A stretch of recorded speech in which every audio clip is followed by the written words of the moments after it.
ini akan mendisiplinkan kita untuk bisa masuk ke tujuan kita menjadi negara maju.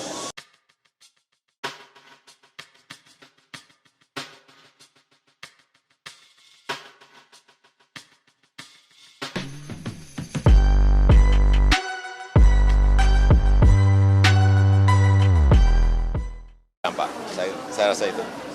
Ini Pak, 38 negara kan sudah sepakat agar Indonesia langsung di OECD sendiri. Kalau misalnya di KPSN sendiri melihat kita sebagai masalah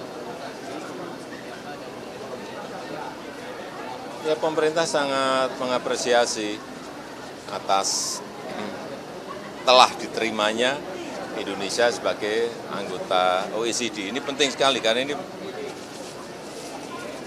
organisasi untuk negara-negara maju, dan kita harapkan dengan kita masuk ke sana ini akan mudah mengakses ke investasi, mudah mengakses ke lembaga-lembaga internasional yang bermanfaat bagi negara kita. Saya kira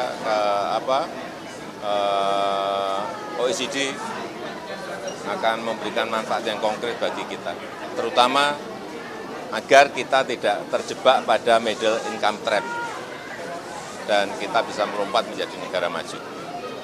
Karena memang di situ aturan mainnya banyak sekali yang harus kita ikuti, dan ini akan mendisiplinkan kita untuk bisa masuk ke tujuan kita menjadi negara maju.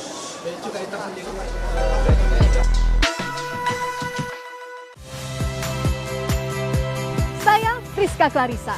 Saksikan program-program Kompas TV melalui siaran digital, pay TV, dan media streaming lainnya. Kompas TV, independen, terpercaya.